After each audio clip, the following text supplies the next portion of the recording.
20 years. 2 decades trapped in a custom-built titanium wheelchair, ruling Chicago's underworld with a ruthless grip, while his own legs withered beneath him like dying branches. Every world-renowned specialist said walking was impossible. They blamed severed nerves, irreversible trauma. They said the damage to his L4 vertebrae was catastrophic, that the scar tissue had fused with his spinal column like concrete, that no surgical technique on earth could untangle that mess. But they were wrong. It didn't take $1 million surgeon to break the curse of Sebastian Lombardi. It didn't take experimental stem cell treatments from Switzerland or holographic nerve mapping from Japan. It took a desperate single father with nothing to lose, a pair of healing hands, and a secret that would shake the entire syndicate to its core. The year 2006 changed everything for the Lombardi family. Sebastian Lombardi was 22 years old, fresh out of a private university with a degree in economics he never planned to use, and completely unprepared to inherit a criminal empire. He was an alpha, young, arrogant, untested, his pheromones sharp with ambition and inexperience. Tall, broad-shouldered, with dark hair and eyes like chips of flint, he had been groomed for this life since birth. His father, Enzo Lombardi, had ruled Chicago with an iron fist for 30 years, and Sebastian had been raised to take his place. But he'd never truly believed he'd have to step into his father's shoes so soon. The blast came on a Tuesday evening. A rival faction from the South Side had planted a car bomb outside Enzo's favorite steakhouse. The elder Lombardi died instantly, vaporized in a flash of heat and shrapnel that turned the restaurant's facade into a crater of twisted metal and shattered glass. Sebastian, walking just 3 steps behind his father, was thrown backward through the plate glass window of a neighboring storefront. Shrapnel tore through his back like hot razors. Glass embedded itself in his spine, severing muscle and pulverizing his L4 vertebrae into fragments. He woke up in a sterile, clandestine hospital room 3 weeks later. The doctor's men, whose exorbitant salaries were paid in untraceable cash, delivered the verdict with trembling voices. Sebastian would live. He would rule. But he would never walk again. The worst part wasn't the pain. The worst part was the silence that followed. The way the doctors refused to meet his eyes. The way his father's lieutenants looked at him with pity barely disguised as respect. The way his alpha instincts screamed at him to assert dominance, to prove himself, while his body refused to obey. He was an alpha without legs. A king without a throne. Over the next 20 years, Sebastian built an empire from a seated position. He transformed his father's chaotic street operations into a streamlined corporate-style syndicate that controlled port shipping lanes and half the unions in the Midwest. He became a ghost, a mythic figure who operated out of a heavily fortified estate in Winnetka, Illinois. His scent, dark smoky, like burning cedar and gunpowder, was known throughout Chicago's underworld. Men whispered his name in alleyways and boardrooms alike. He was feared, respected, and deeply, unimaginably isolated. His wealth bought him the finest medical minds on the planet. Neurosurgeons from Switzerland, experimental surgeons from Japan, holistic gurus from California who promised to unblock his chakras and realign his chi. They all made the pilgrimage to his heavily guarded compound, took his money, performed their surgeries, prescribed their narcotics, and ultimately, they all failed. The lower half of his body remained a dead zone. A constant, agonizing reminder of the day his life ended and his reign began. By his 40th birthday, Sebastian had fired them all. He accepted his paralysis as a permanent, immovable fact. He stopped hoping, stopped dreaming. He buried himself in the mechanics of power, the numbers, the deals, the careful balance of violence and diplomacy that kept his empire intact.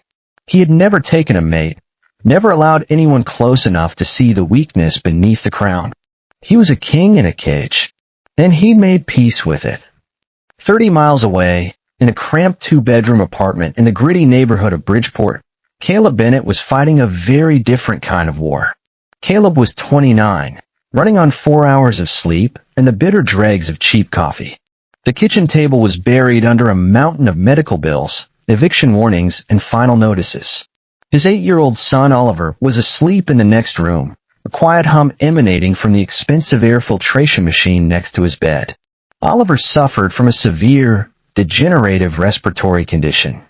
The medications kept him breathing, but they were bankrupting Caleb faster than he could work. Caleb was a licensed physical therapist, but a messy divorce and a vindictive ex-husband, an alpha who had abandoned them both when Oliver's condition worsened, had tanked his credit and forced him to take off-the-books jobs just to survive.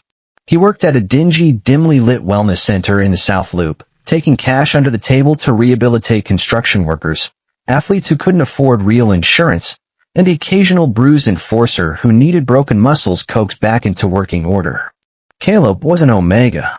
Not the stereotypical, delicate kind that alphas like his ex-husband had expected him to be. He was lean but strong, with sharp cheekbones, honey-brown eyes, and a quiet resilience that had carried him through every indignity life had thrown at him. His scent was subtle, honey and chamomile, warm and understated, easy to overlook in a world that worshipped the aggressive pheromones of alphas. That anonymity had been his shield. But Caleb had a gift. He didn't just understand anatomy, he felt it. Where doctors saw X-rays and MRI scans, Caleb felt the tension, the blocked energy, the microscopic adhesions in the fascia that trapped nerves and choked off blood flow. He was known in his small, desperate circle as the man with the hands of life. He could read a body the way others read a book, finding the hidden knots and buried traumas that conventional medicine missed. He was also entirely, utterly invisible to the world of alphas who prowled Chicago's streets. And that was exactly how he wanted it. It was a rainy Tuesday night when Gabriel Mendez walked into his clinic. Gabriel was Sebastian Lombardi's right-hand man, a towering, quiet enforcer who wore tailored suits that barely hid the bulk of his shoulder holster. He was a beta, calm, efficient, utterly unreadable. The kind of man who could kill you with his bare hands and then politely hold the door for your widow. His face was scarred from years of violence, his eyes cold and professional. He didn't make an appointment. He simply locked the front door of the clinic, flipped the open sign to closed, and walked into the back room where Caleb was washing his hands. "Caleb Bennett," Gabriel said. His voice was a low, gravelly rumble. Caleb froze, his hands dripping wet over the porcelain sink. He took in Gabriel's expensive clothes, his scarred jawline, and the cold, professional deadness in his eyes. His omega instincts, buried beneath years of poverty and struggle, but never entirely extinguished, screamed at him to run. "We're closed," Caleb said, trying to keep his voice steady. "You need to leave." "I have an employer," Gabriel continued, ignoring him. "He suffers from chronic intractable pain and paralysis. The doctors have given up. He needs alternative management." "I don't." "We have been watching you." Gabriel's eyes flicked to Caleb's hands, still dripping with water.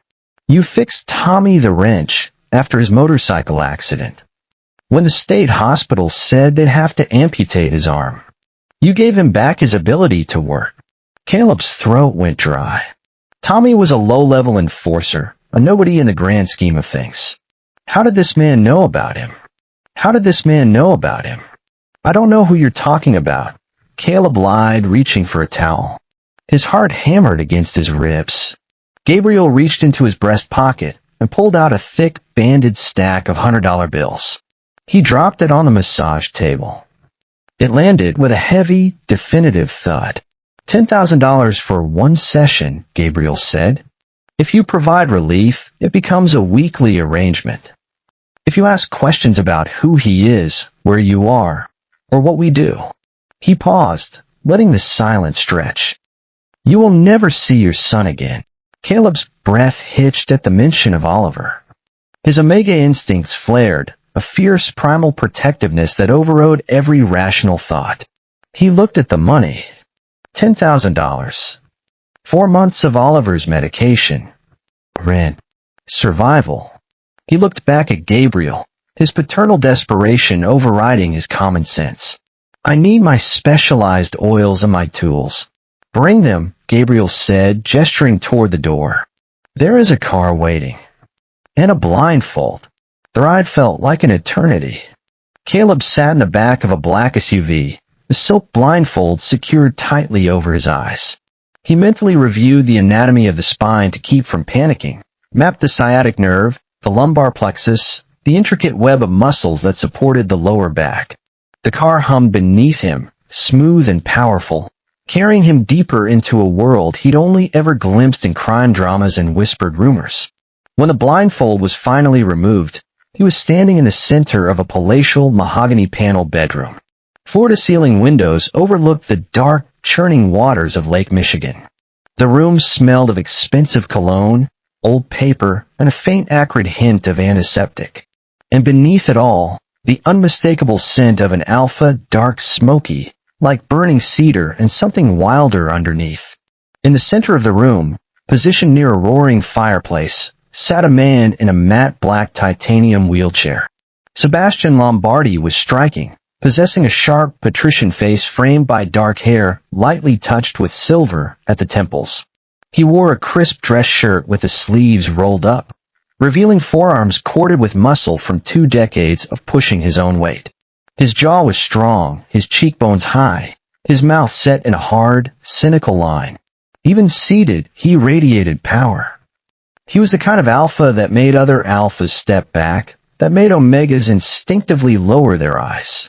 But it was his eyes that locked Caleb in place.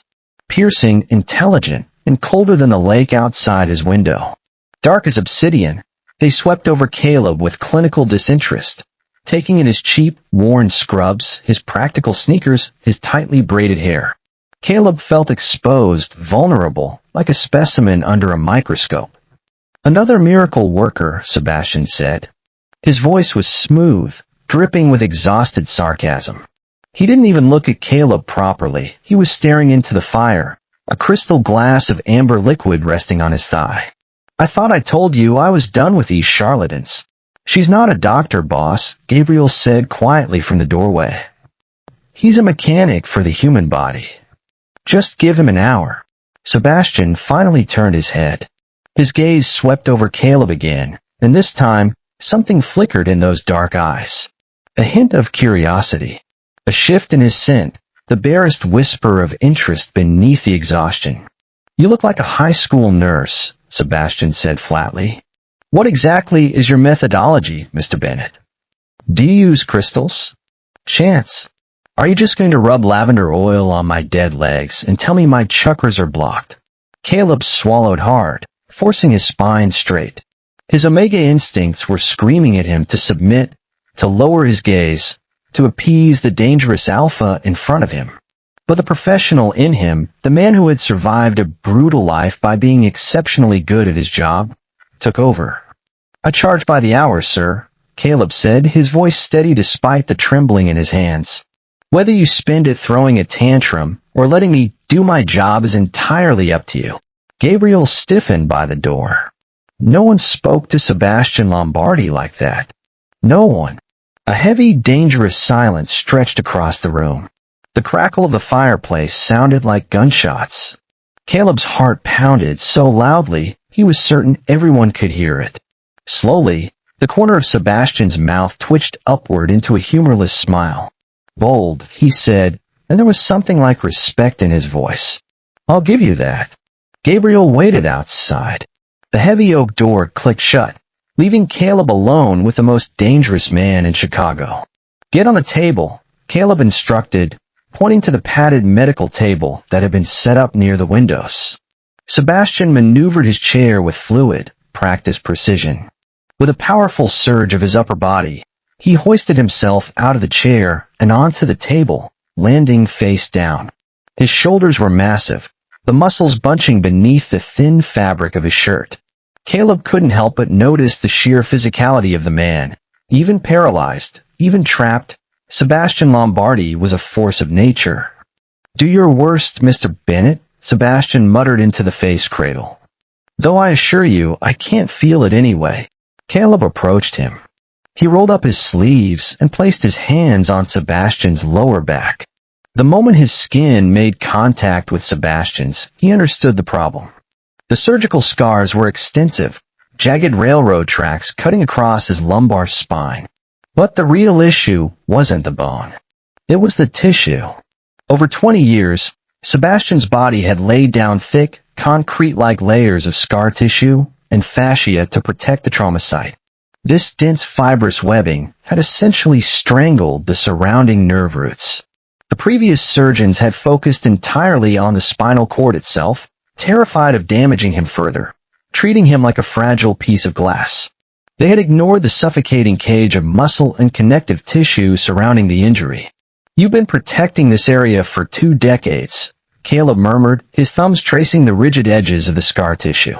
The heat of Sebastian's skin beneath his fingers was electric, and Caleb could feel the alpha's pheromones seeping into him, dark, smoky, intoxicating. He forced himself to focus. "It's paralyzed," Sebastian said flatly. "There's nothing to protect." "Your brain doesn't know that," Caleb replied. "Your nervous system is trapped in a permanent state of trauma response. It built a wall. I need to break it down." "You can try," Sebastian said, his voice dripping with skepticism. "But I don't feel pain down there." "That's the definition of paralyzed." Caleb pressed his elbow directly into the thickest knot of scar tissue, just above Sebastian's left hip, applying a sudden, immense amount of concentrated pressure. Sebastian gasped. His massive shoulders tensed, his hands gripping the edges of the table, so hard the leather groaned. A sharp electric jolt, something he hadn't felt in exactly 20 years and 4 months, shot down the back of his left thigh. It wasn't a dull ache. It was a blinding, fiery spike of actual, localized pain. "What the hell did you just do?" Sebastian ground out, his voice shaking. His pheromones spiked, shock, confusion, and something deeper. Something that smelled almost like hope. "I found a nerve that isn't dead," Caleb said, his own heart racing as he maintained the brutal pressure. Sweat beaded on his forehead. The alpha's scent was overwhelming this close, and he could feel his own omega instinct stirring, a treacherous flutter in his chest that he ruthlessly suppressed.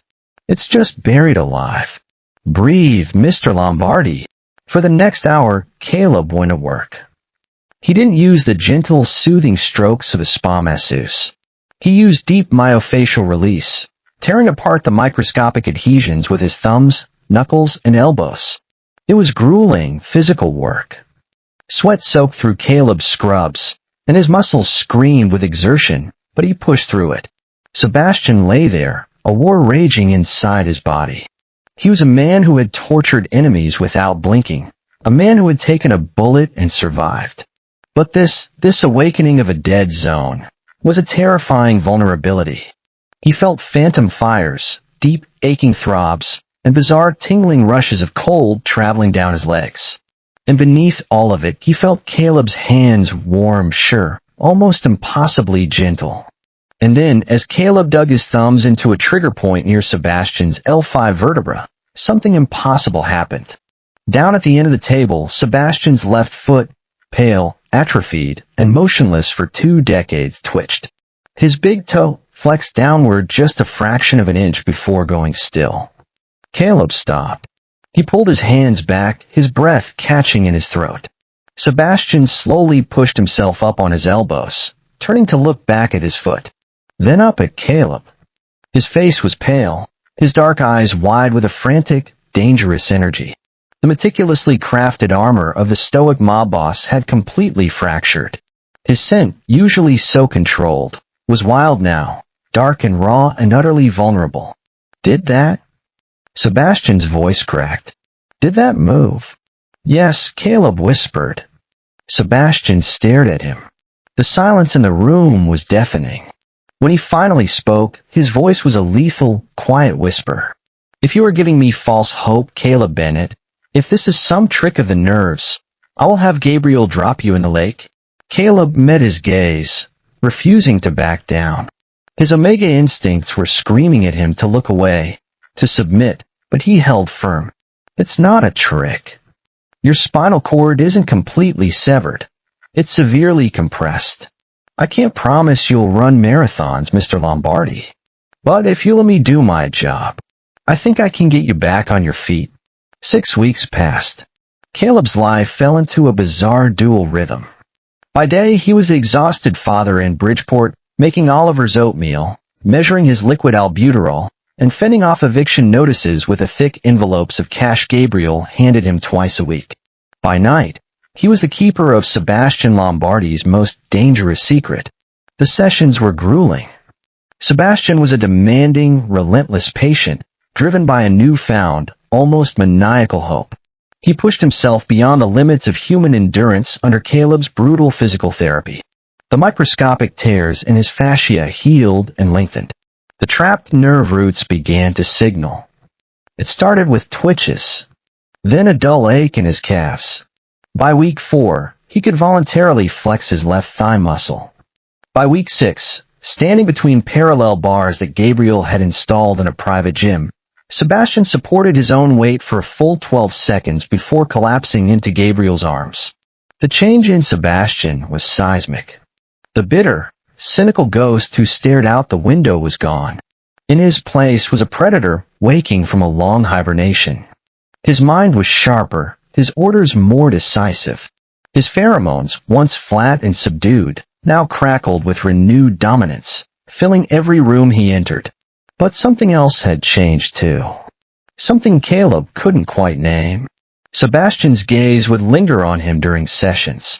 His scent would shift when Caleb walked into the room, the subtle warmth beneath the smoke and cedar. He started asking about Caleb's day, about Oliver, about the small details of their lives. He started listening. And Caleb, despite every instinct that told him to keep his distance, found himself looking forward to those sessions. Found himself lingering a moment longer than necessary when his hands rested on Sebastian's skin. Found himself dreaming about those dark eyes, that rare smile, the way Sebastian's voice softened when he said Caleb's name. It was dangerous. It was reckless. It was the worst possible thing he could do. But he couldn't stop. But this sudden shift in the boss's demeanor did not go unnoticed by the city's criminal ecosystem. In the south side of Chicago, Carmine DeLuca sat in the back room of a legitimate-looking import-export business, smoking a cheap cigar and listening to his informants. DeLuca was a brutal, opportunistic alpha whose scent was thick with rot and ambition.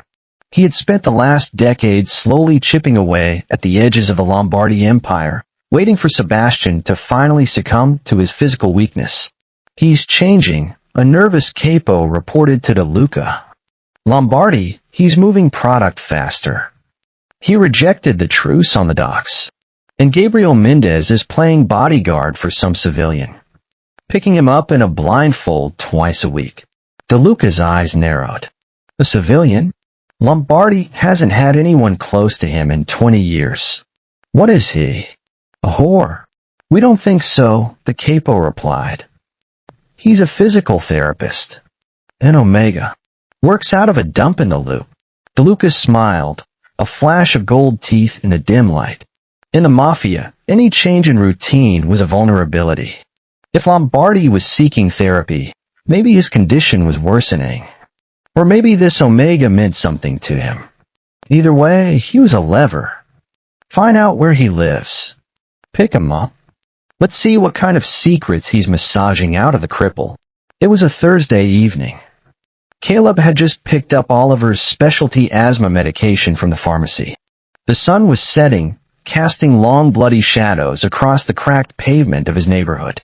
He was holding a plastic grocery bag in one hand and his keys in the other, mentally calculating if he could afford to move them to a better apartment next month. He never heard the footsteps behind him. A heavy hand clamped over his mouth while an arm wrapped around his waist, dragging him backward into the narrow, garbage-strewn alley between two brick tenements. Caleb thrashed, his groceries scattering across the asphalt, the expensive pill bottles rattling into the gutter. "Keep quiet, sweetheart," a rough voice hissed in his ear. The man's alpha pheromones washed over him, aggressive, threatening, making his Omega instincts recoil in revulsion. Caleb was slammed against the brick wall, the air driven from his lungs. 3 men surrounded him. They wore dark jackets, their faces obscured by shadows, but he could see the cold gleam of a switchblade in the hand of the man pinning him. "You've been spending a lot of time up in Winnetka," the man with the knife said, pressing the flat of the blade against Caleb's cheek. Carmine DeLuca wants to know what you're doing with Sebastian Lombardi. Is he dying? Is he finally circling the drain? Caleb's heart hammered a frantic rhythm against his ribs. I don't know who that is. I'm just a masseuse. The man laughed, a harsh, ugly sound. Don't lie to us, Caleb. We know about the apartment. We know about the sick little boy, Oliver. Be a real shame if something happened to his breathing machine while you were at work. Pure, unadulterated terror spiked through Caleb's veins. They knew about Oliver. The threat to his own life was one thing. The threat to his son shattered every defense he had. Before he could speak, the screech of tires echoed at the mouth of the alley. A massive black SUV had jumped the curb, its headlights blindingly bright, trapping the three men in a stark white glare. The doors flew open. Gabriel Mendez stepped out, silhouetted against the light. He didn't speak. He didn't issue a warning. He simply raised a suppressed handgun and fired twice. Two of the men dropped to the pavement with dull, heavy thuds, their knees shattered. The man holding Caleb froze, his eyes wide with panic. He shoved Caleb forward as a human shield and sprinted toward the opposite end of the alley, disappearing into the darkness. Caleb stumbled to the ground, scraping his hands and knees. He was hyperventilating, staring at the bleeding men writhing on the asphalt. Gabriel holstered his weapon, walked over to him, and hauled him to his feet with surprising gentleness. Gabriel, Caleb choked out, tears spilling over his cheeks. They knew about Oliver. They know my son. Gabriel's expression was grim. He pulled a burner phone from his pocket, hit a single button, and pressed it to his ear. Boss, DeLuca's men tried to grab him. They threatened the boy. Gabriel was silent for a moment, listening to the voice on the other end. Caleb couldn't hear the words, but he saw Gabriel's posture straighten. Understood, Gabriel said, hanging up. He looked down at Caleb. We are going to your apartment. You have 10 minutes to pack a bag for you and your son. Leave everything else. What? No, I can't. Caleb. Gabriel's voice left no room for argument. DeLuca crossed the line. Sebastian has ordered a full lockdown. As of tonight, the truce in Chicago is over. If you and your son stay here, you will be dead by morning. Within an hour, Caleb and a terrified, sleepy Oliver were in the back of the SUV, speeding north on Lakeshore Drive. When they finally passed through the towering wrought iron gates of the Lombardi estate, the reality of his situation settled over Caleb like a suffocating blanket. He was guided into the mansion. Armed guards were stationed at every entrance, their faces tense. The building smelled of wealth and violence, of old money and new blood. Gabriel led him to the massive library on the first floor. Sebastian was waiting. He wasn't in his wheelchair. He was seated on a heavy leather sofa, gripping a silver-tipped cane with white-knuckled intensity. When Caleb entered, holding Oliver tightly to his side, Sebastian looked up. His eyes were no longer cold. They were blazing with a terrifying, protective fury. He looked at the bruises forming on Caleb's arms, the dirt on his clothes, and the trembling boy hiding behind his legs. His pheromones exploded, a wave of dark, possessive alpha rage that made Caleb's knees weak. It was overwhelming, intoxicating, terrifying. Sebastian was not just angry. He was incandescent. They touched you, Sebastian said.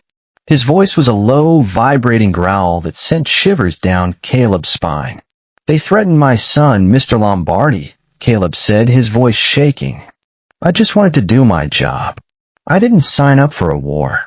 Sebastian slowly, agonizingly pushed himself up from the sofa. His legs trembled, the newly awakened muscles screaming in protest. But he stood. He leaned heavily on the cane, towering over the room. It was the first time Caleb had seen him stand outside of the parallel bars. You aren't just an employee anymore, Caleb, Sebastian said, taking a slow, uneven step toward him. You are the man who gave me my life back. Carmine DeLuca thinks he found my weakness. He stopped a few feet away, his intense gaze locking onto Caleb's. The air between them crackled with an unspoken, dangerous gravity. His scent surrounded Caleb, smoke and cedar, and something else, something that smelled almost like claiming. "I'm going to show him," Sebastian promised softly, "that he actually found my strength. You and Oliver will live here under my roof, under my protection. And God help the man who tries to take you from me." The Lombardy estate in Winnetka was less of a home and more of a gilded fortress. For the first few days, Caleb felt like a ghost haunting its cavernous, marble floor halls. He had traded the constant, gnawing anxiety of poverty for the suffocating, high-stakes tension of the criminal underworld. Yet, for all the armed guards patrolling the perimeter with assault rifles slung over their tailored suits, the estate offered something Caleb had not possessed in years: absolute, uncompromising security. Sebastian did not do things by half measures. The morning after their frantic escape from Bridgeport, Caleb woke up in a guest suite larger than his entire previous apartment to find 3 of the top pediatric pulmonologists in the Midwest waiting in the downstairs parlor. They had been flown in by a private helicopter, paid exorbitant consulting fees, and ordered to evaluate 8-year-old Oliver. Within 48 hours, the east wing of the mansion was retrofitted with hospital-grade HEPA filtration systems. Oliver's new bedroom looked like a spaceship, complete with an oxygen-enriched environmental control unit that hummed with a quiet, reassuring, steady rhythm. For the first time since he was a toddler, Oliver slept through the night without a coughing fit. Caleb wept in a hallway when Dr. William Aris, the lead specialist, handed him a completely revised, state-of-the-art treatment plan. "I don't know how to repay him," Caleb whispered to Gabriel, who stood watch at the end of the corridor like a stone gargoyle. "You already are," Gabriel replied softly, his eyes flicking toward the grand staircase. "Just keep doing your job. He's waiting for you." The dynamic between Caleb and Sebastian had fundamentally shifted. The sterile transactional nature of their early sessions was gone, replaced by an intense, almost volatile intimacy. Every evening, behind the locked doors of the private gym, they waged war against Sebastian's atrophied muscles. But now there was something else, a tension that hummed in the air between them, electric and undeniable. Sebastian was a man possessed. The taste of mobility, the agonizing, thrilling sensation of his feet touching the floor and bearing weight, had awakened a ferocious drive within him. But the recovery was not a cinematic montage. It was brutal, ugly, and excruciatingly painful. Again, Sebastian grunted, his knuckles white as he gripped the parallel steel bars. Sweat soaked his gray t-shirt, clinging to the heavy musculature of his chest and back. His legs trembled uncontrollably, locked at the knees. "Sebastian, you've been at this for 2 hours. Caleb cautioned, standing close behind him, his hand hovering near Sebastian's hips to catch him if he fell. He had dropped the formal Mr. Lombardi somewhere around the 3rd week, realizing the man hated the pretense when he was vulnerable.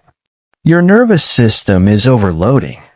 You need to rest the fascia." "I said again," Sebastian snapped, his voice a ragged bark. He tried to force his right leg forward, but the newly reconnected neural pathways misfired. His knee buckled. He collapsed backward.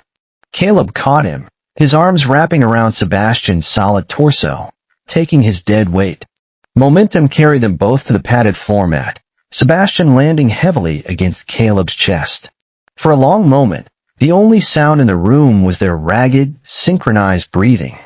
Sebastian was practically on top of him, his face inches from Caleb's neck. Caleb could feel the frantic, heavy thud of Sebastian's heart against his ribs. He smelled the sharp scent of his sweat mixed with his expensive, woodsy cologne. And beneath it all, he smelled him, Sebastian's alpha pheromones, thick and dark and intoxicating. And then Sebastian inhaled. Caleb felt it, the way Sebastian's breath caught, the way his scent shifted. The alpha was smelling him, smelling Caleb's pheromones. The honey and chamomile that Caleb had always thought was so unremarkable, so easy to overlook. Sebastian's eyes darkened.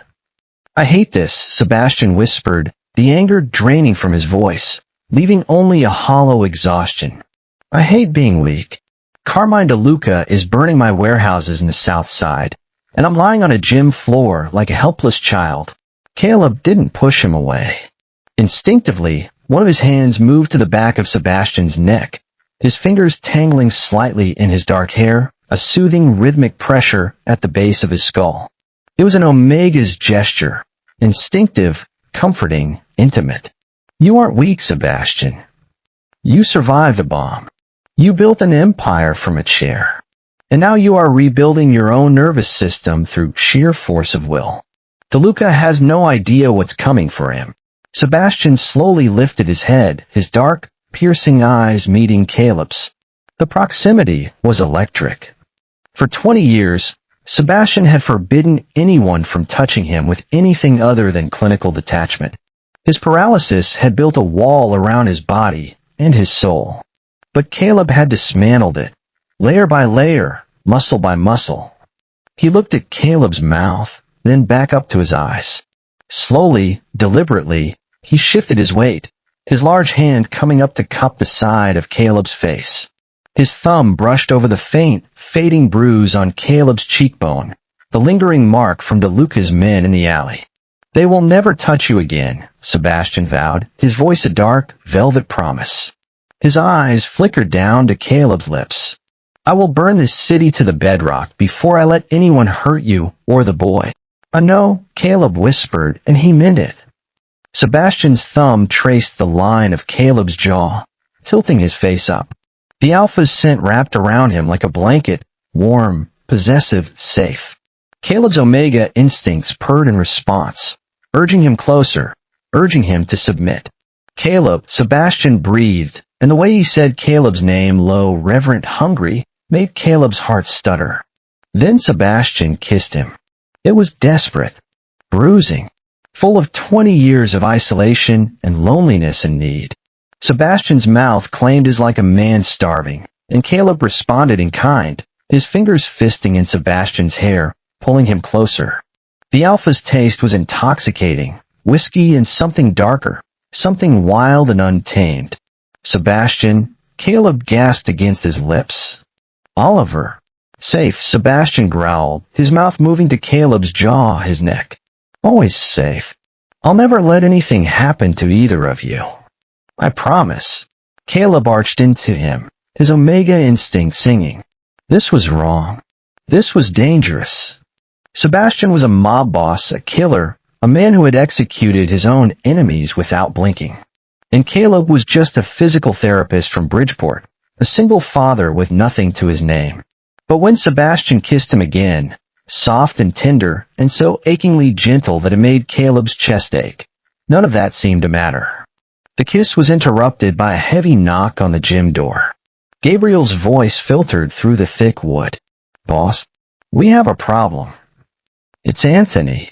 Sebastian closed his eyes. A mask of cold fury instantly replaced the vulnerable man he had been a second prior. He rolled off Caleb, grabbing the heavy wooden cane resting near the mats. With a massive heave of his upper body and a tortured flex of his legs, he pulled himself up to a standing position.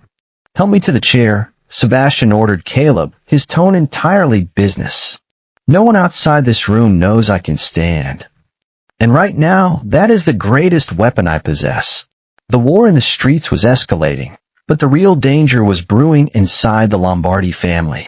Anthony Lombardi was Sebastian's cousin, a slick, ambitious underboss who managed the family's lucrative underground casino operations. For years, Anthony had played the role of the loyal subordinate, kissing the ring and bowing to the man in the wheelchair.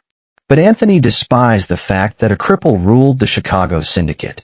He believed the family looked weak, a sentiment that Carmine DeLuca was expertly exploiting.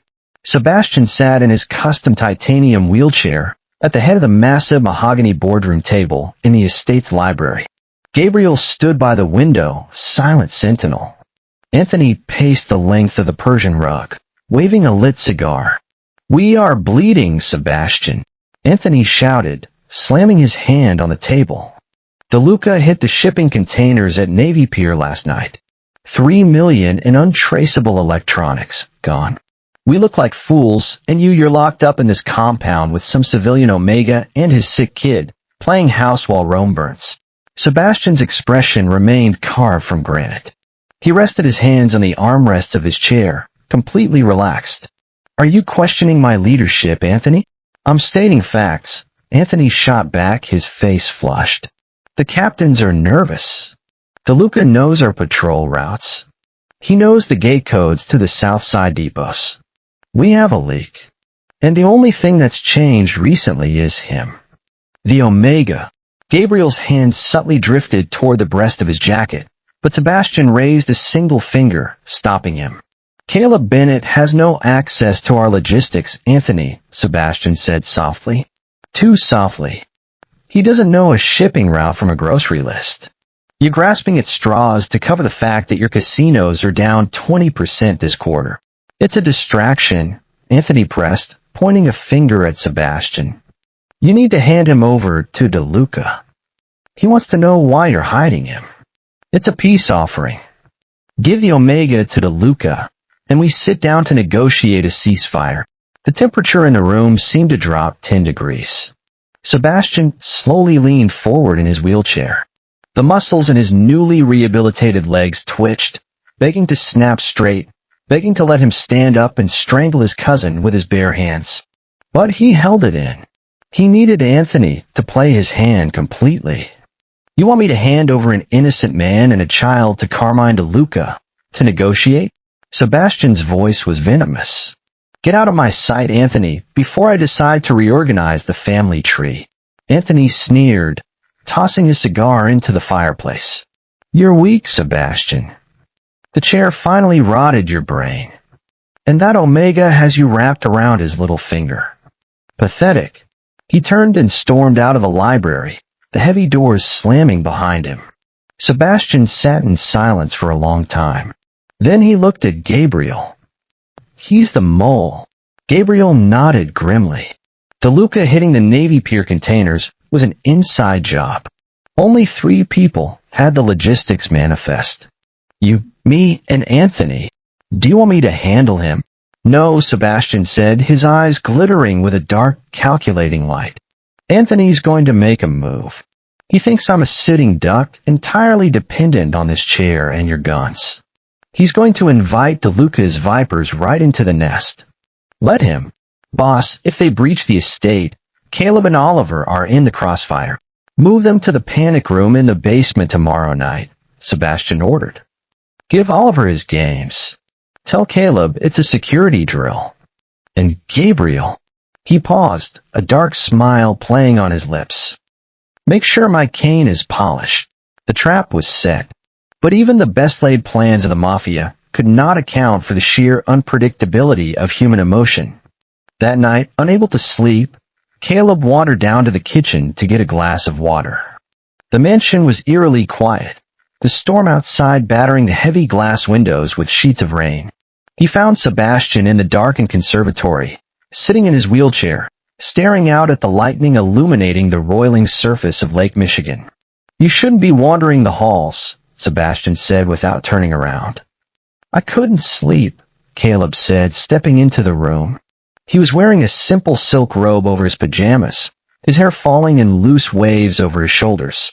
He walked over and stood beside Sebastian, close enough that their shoulders almost touched. The tension in this house, it's like a tightly wound spring. Something is going to happen, isn't it? Sebastian finally looked at him. In the flashes of lightning, his face was a portrait of beautiful, tragic exhaustion. This is the life I tried to keep you out of when I brought you here. I am a monster, Caleb. I command violent men who do terrible things. And tomorrow night, violence is coming through my front door. Caleb didn't flinch. He reached down and took Sebastian's hand. His fingers were calloused, strong, and surprisingly warm. You aren't a monster to us. You gave my son breath. You gave him life. I don't care what you do outside these walls. In here, you are our protector. Sebastian pulled his hand gently, forcing Caleb to step closer until his knees touched the wheels of the chair. I have spent 20 years being half a man, being looked down on, pitted, or feared only because of the guns I employ. But when I look at you, I want to be a man again. A whole man. I want to be your man. He reached up, pulling Caleb down to him. The kiss was desperate, bruising, and tasted of rain and whiskey. All the unspoken tension, the terrifying vulnerability of the therapy sessions, and the hovering shadow of death culminated in that single connection. Caleb melted against him, his hands gripping Sebastian's broad shoulders as Sebastian's arms wrapped around his waist, pulling him onto his lap. For the first time in 20 years, Sebastian felt the warmth of another man sitting across his thighs. And miraculously, agonizingly, he felt the pressure. His nerves screamed, misinterpreting the weight as a dull ache. But he welcomed it. It was feeling. It was life. Tesoro, Sebastian murmured against Caleb's lips, his breath hot. Tomorrow night, when the alarms go off, you take Oliver, and you lock the steel door in the basement. You do not come out until I come for you. Do you understand? Sebastian, promise me. I promise, Caleb whispered, a tear slipping down his cheek. I promise. The storm carried into the next evening, a torrential downpour that turned the sprawling grounds of the estate into a sea of mud and shadows. At exactly 2 a.m., the power grid to the Winnetka estate was severed.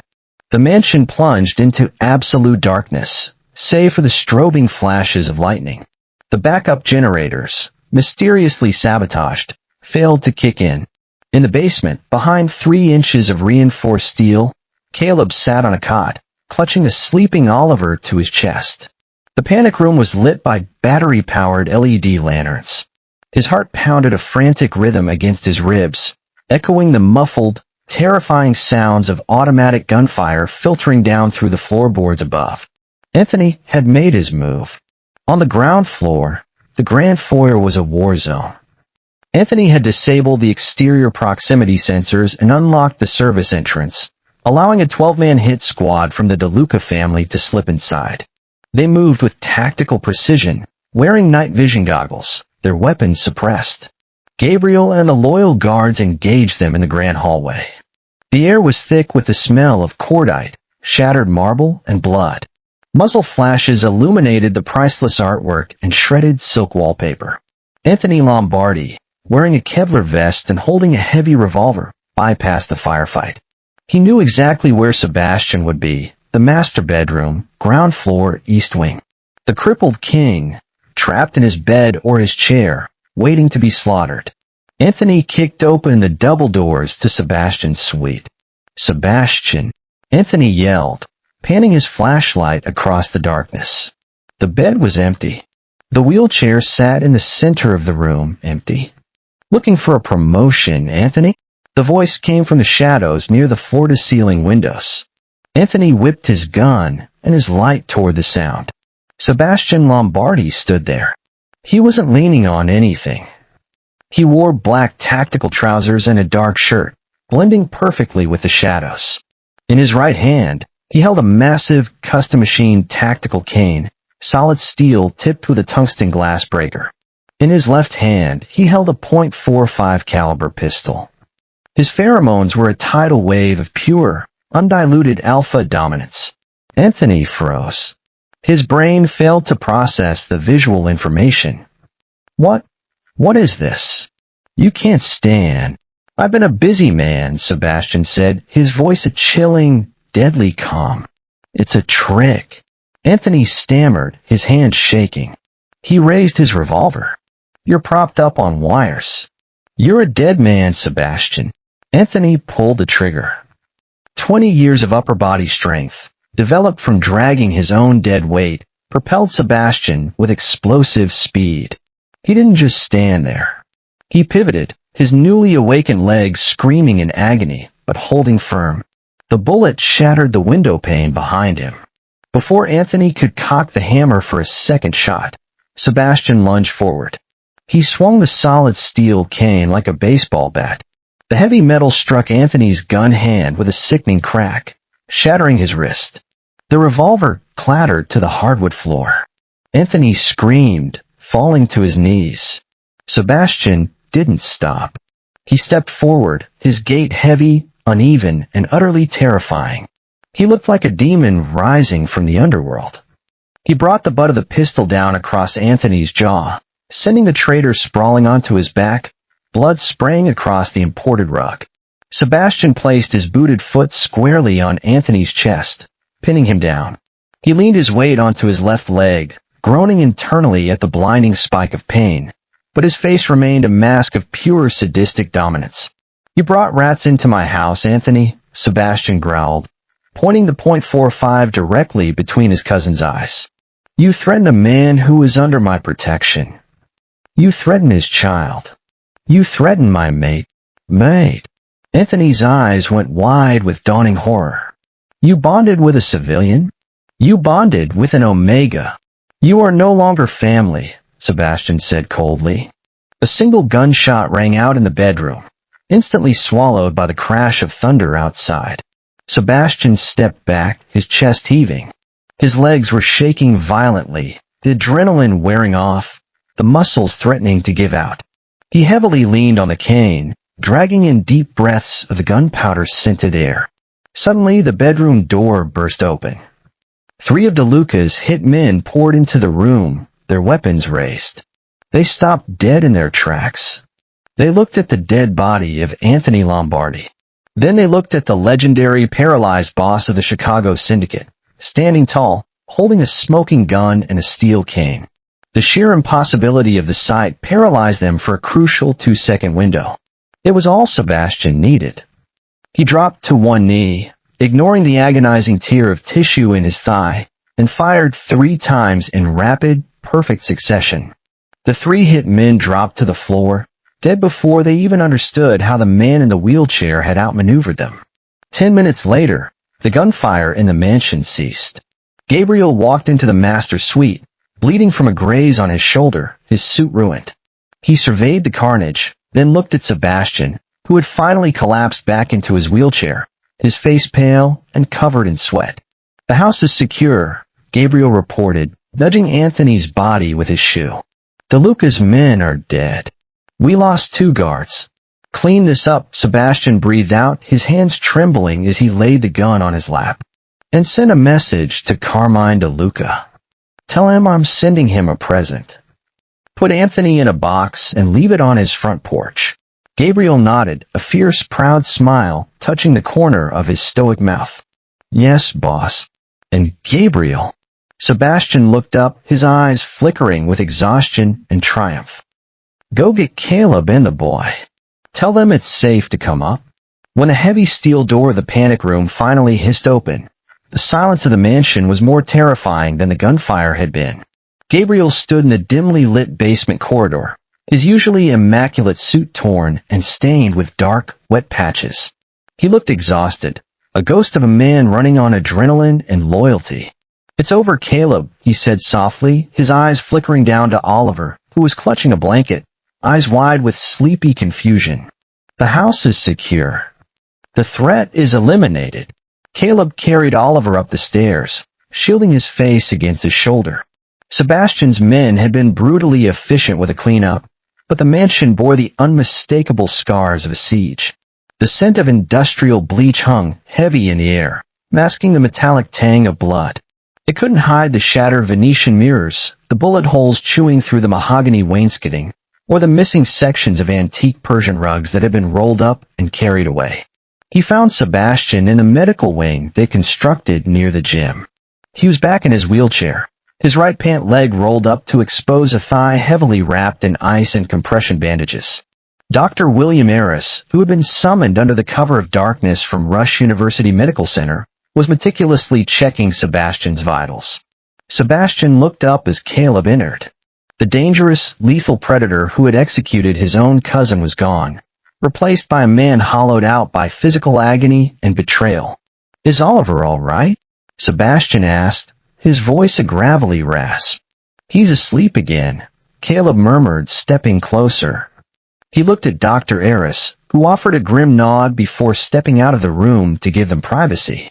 "You tore a hamstring," Caleb said, his professional eyes taking in the swelling around Sebastian's knee and the unnatural rigidity of his posture. "And you overloaded the lumbar nerves. You pushed yourself months ahead of schedule. You could have severed the spinal cord completely." "This time, I had to stand," Sebastian replied simply, his dark eyes locking onto Caleb's. "Anthony came into my room with a loaded weapon. He expected a victim. I gave him a nightmare. Caleb stepped into his space, dropping to his knees in front of Sebastian's wheelchair. He reached out, his hands gently resting on Sebastian's uninjured leg. The realization of what Sebastian had done, we had risked to protect Caleb and his son, crashed over him like a tidal wave. He was a physical therapist from Bridgeport. Sebastian was the undisputed king of the Chicago underworld. By all laws of nature and society, they should have never collided. Yet as he looked at the exhaustion lining Sebastian's handsome face, he knew there was no going back. "You killed your own family to protect us," Caleb whispered, his voice trembling. His Omega instincts were in overdrive, screaming at him to comfort this alpha, to bond with him, to never let him go.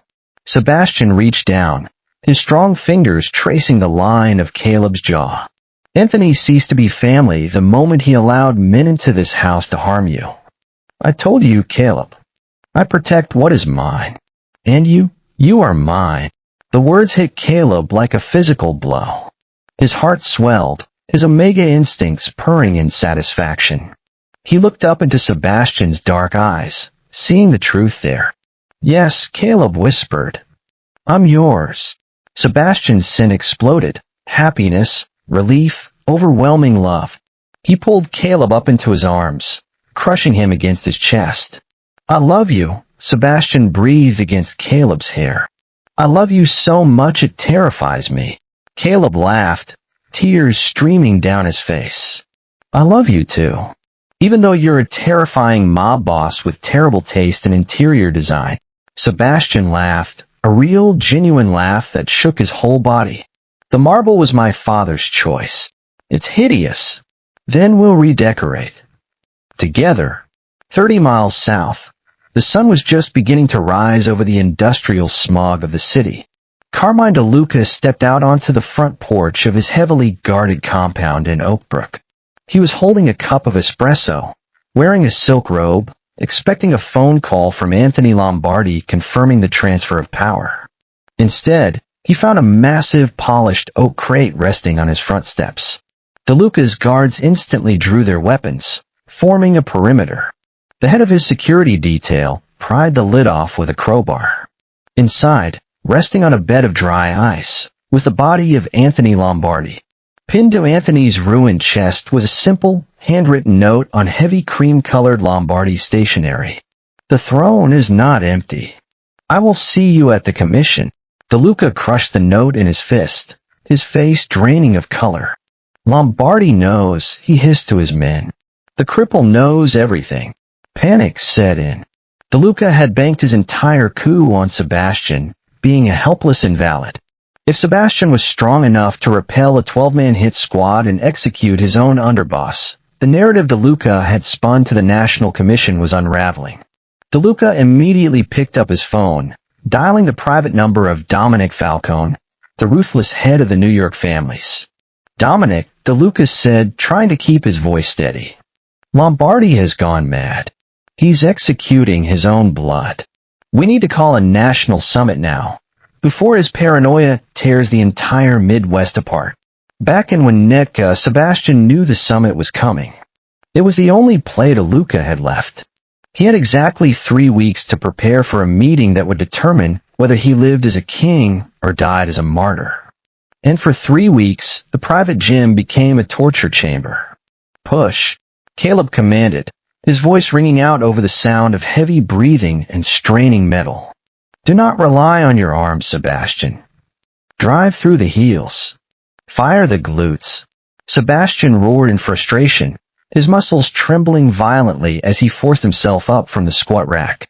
He wasn't just standing anymore, he was learning to walk.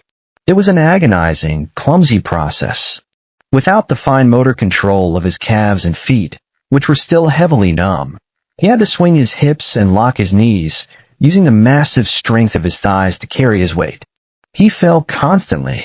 He bruised his ribs, bloodied his knuckles against the parallel bars, and screamed into the padded floor mats. But every time he fell, Caleb was there. He didn't pity Sebastian. He didn't let him quit. He manipulated the scarred fascia, iced his screaming joints, and pushed him right back to the edge of his limits. Their bond, forged in the fires of this brutal rehabilitation, morphed into something unbreakable. The mating bond, only recently formed, pulsed with warmth and strength, connecting them on a level deeper than words. Caleb could feel Sebastian's pain, his frustration, his unwavering determination. And Sebastian could feel Caleb's love, his fierce protectiveness, his absolute refusal to give up. Late at night, when the pain was too much for Sebastian to sleep, Caleb would lie next to him in the massive master bed. They didn't speak of the Mafia. They didn't speak of Carmine de Luca. They talked about Oliver's future, about the ocean, about a life where Sebastian Lombardi was just a man, not a myth. If we survive next week, Sebastian whispered one night, his arm wrapped tightly around Caleb's head resting on his chest. I'm going to legitimize the family. Port logistics. Real estate development. Unions. No more blood. I want to build an empire that Oliver can inherit without having to wear a Kevlar vest. Caleb looked up at him in the darkness. You would walk away from the underworld for us. Sebastian kissed his forehead, his lips lingering against Caleb's skin. I would walk through hell. And I would thank you every step of the way. The summit was held on neutral ground, a subterranean soundproofed vault located beneath a luxury high-rise in the financial district, owned by a shell corporation untraceable to any single family. The National Commission had not gathered in full force in over a decade. The heavy oak table was surrounded by the most dangerous men in the country: Dominic Falcone from New York, Polly Gatto from Philadelphia, and the ruthless Donatelli brothers from Las Vegas. They smoked Cuban cigars and drank imported scotch. The tension in the room was thick enough to choke on. Carmine de Luca sat near the head of the table, sweating through his custom Italian suit. He had spent the last hour pleading his case, painting Sebastian as a paranoid, crippled tyrant who had lost his grip on reality. He killed his own cousin, Dominic. De Luca urged, leaning forward. He's holed up in that Winnetka fortress with a civilian Omega and his brat, ignoring the docks, letting the unions run wild. He's a liability. We take him out tonight, and I absorb the Chicago operations. I will guarantee a 20% increase in your tribute by the end of the fiscal year. Falcone, an older man with a face like carved granite, slowly tapped his cigar over an ashtray. Sebastian Lombardi has paid his tribute on time for 20 years, Carmine. He runs a tight ship. Killing a sitting boss requires proof of insanity, not just a rumor of weakness. The proof is coming through that door any minute, De Luca sneered. Look at him when they wheel him in. The man is a ghost. Right on cue, the heavy steel doors of the vault unsealed with a loud hiss. Gabriel Mendez entered first. He wore a perfectly tailored black suit, his eyes sweeping the room, registering every face, every hidden hand. He stepped to the side. The room fell dead silent. Sebastian Lombardi did not roll into the room in a titanium wheelchair. He walked in. He moved slowly, a heavy solid oak cane gripping his right hand. His gait was stiff, methodical, and radiated an overwhelming aura of menace. He wore a three-piece charcoal suit that perfectly framed his massive, imposing physique. Every step he took echoed like a thunderclap in the silent room. Carmine de Luca's jaw literally dropped. The color completely drained from his face. He looked as if he had just seen the devil himself rise from the floorboards. Sebastian reached the head of the table. He did not sit. He stood tall, towering over the seated bosses, his piercing, cold eyes locking directly onto De Luca. Dominic. Polly. Sebastian greeted the other bosses, his voice smooth, deep, and completely devoid of fear. Apologies for my delay. I was busy attending to a pest problem. Sebastian. Falcone breathed, genuinely stunned. That they said you were paralyzed. For 20 years. I had a bad back, Sebastian said, a cruel, razor-sharp smile playing on his lips. It seems to have improved. He tossed a thick manila folder onto the center of the oak table. It landed with a heavy smack. Inside that folder, Sebastian addressed the commission, but his eyes never left De Luca. Our bank statements, wire transfers, and encrypted phone transcripts. Carmine DeLuca paid my cousin Anthony $2 million to sabotage my shipments at Navy Pier. He orchestrated a hit squad to infiltrate my home, endangering my mate and his child. He broke the truce. He broke the laws of the commission. Falcone opened the folder, his eyes scanning the top documents. The silence in the vault was suffocating. DeLuca began to stammer, pushing his chair back. "It's fate," DeLuca shouted, his voice cracking with panic. "He fabricated it. He's a liar. Carmine," Falcone interrupted, his voice dropping to a dangerous baritone. He closed the folder. He looked at DeLuca, then up at the towering, terrifying figure of Sebastian Lombardi. "You told us he was weak. You told us he was a helpless cripple. You lied to the commission." The verdict was unspoken, but absolute. In their world, lying to the commission to orchestrate a coup was a death sentence. DeLuca lunged for the door, his hand reaching for the weapon concealed under his jacket. He never made it. Gabriel Mendez moved with blinding speed, drawing his suppressed weapon and firing a single shot. The bullet caught DeLuca in the back of the knee. The traitor screamed, collapsing onto the imported tile floor, his gun skittering away into the shadows. The other bosses didn't even flinch. They simply watched as Sebastian slowly, methodically walked around a massive table toward the writhing, sobbing figure of Carmine DeLuca. Sebastian stood over his rival.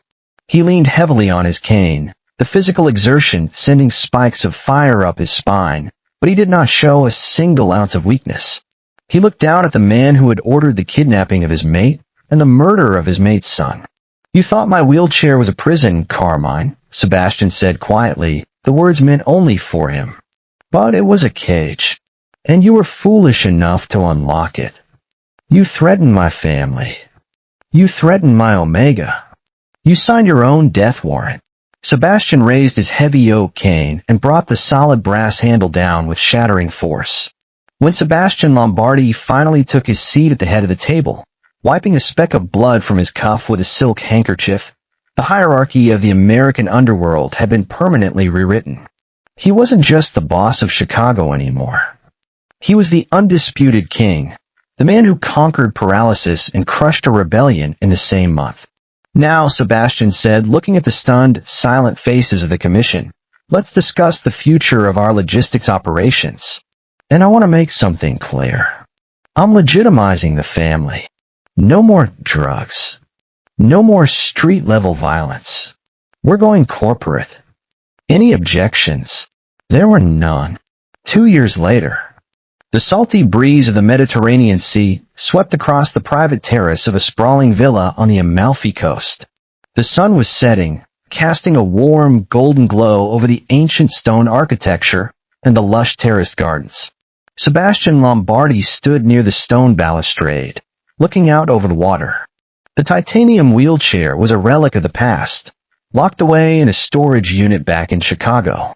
He still walked with a slight limp, relying on a sleek, silver-handled cane for long distances.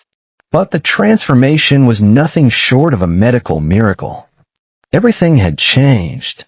His muscles had filled out, his posture was straight, and the haunting, cynical shadows that had once darkened his eyes were completely gone. He had kept his promise. Following the bloody summit, Sebastian had systematically purged the violent, volatile elements of his empire. The illegal drug trades and street-level rackets were cut loose. He funneled billions of dollars into legitimate shipping logistics, high-end real estate development, and political lobbying. He was now a titan of industry, untouchable by the FBI and respected in the highest echelons of global commerce. But none of that mattered as much as the man walking toward him now. Caleb stepped out onto the terrace, a glass of wine in each hand. He wore a simple linen shirt and white trousers, the evening breeze ruffling his chestnut hair. His honey-brown eyes sparkled with joy. On his left hand, a simple platinum band caught the fading sunlight, a symbol of the bond they had forged in fire. "I brought you a drink," Caleb said, handing Sebastian a glass of red wine. "Oliver is in the garden with Biscotti. They're terrorizing the tomatoes again." Sebastian laughed, a deep, genuine sound. Good. Those tomatoes had it coming. Caleb leaned against the balustrade beside him, their shoulders touching. The mating bond pulsed between them, warm and steady and right. Sebastian could feel Caleb's contentment, his love, his absolute sense of peace. It made his chest ache with happiness. I still can't believe this is our life, Caleb said softly. 2 years ago, I was scrubbing massage tables in the South Loop, terrified of losing my son. And now you're on the Amalfi Coast, drinking wine with a terrifying former mob boss. Former? Sebastian chuckled. Fine. Recovering mob boss. You know what I mean. Caleb smiled, leaning into him. I love you, Sebastian. I don't say it enough. You say it plenty. Sebastian kissed his temple. But I'll never get tired of hearing it. Down in the garden, Oliver's laughter drifted up to them, pure, carefree, the sound of a childhood that had been saved. The boy was running after Biscotti, his cheeks flushed with health, his chest rising and falling effortlessly. The experimental treatments funded by Sebastian's immense wealth, combined with the pure sea air of their European retreats, had sent his severe respiratory condition into total remission. Sebastian wrapped his arm around Caleb's waist, pulling him close. Thank you, he murmured. For everything. For giving me my life back. For loving me despite who I was. For giving me a family. Caleb looked up at him, his eyes shining with unshed tears. You gave me just as much, Sebastian. You gave Oliver a chance to live. You gave us safety, security, love. You gave us home. Sebastian leaned down, capturing Caleb's lips in a slow, tender kiss. It was a kiss built on a foundation of absolute trust, forged in the fires of survival, and sealed by a love that neither of them had ever expected to find. 20 years in a wheelchair had taught Sebastian Lombardi patience. It had taught him strategy, cruelty, and the bitter taste of isolation. But it was the miraculous touch of a desperate single father that taught him how to truly live. He had ruled an underworld from a seated position. But as he held Caleb tightly against him, standing strong on his own 2 feet, he knew he was finally a king in the light. Then,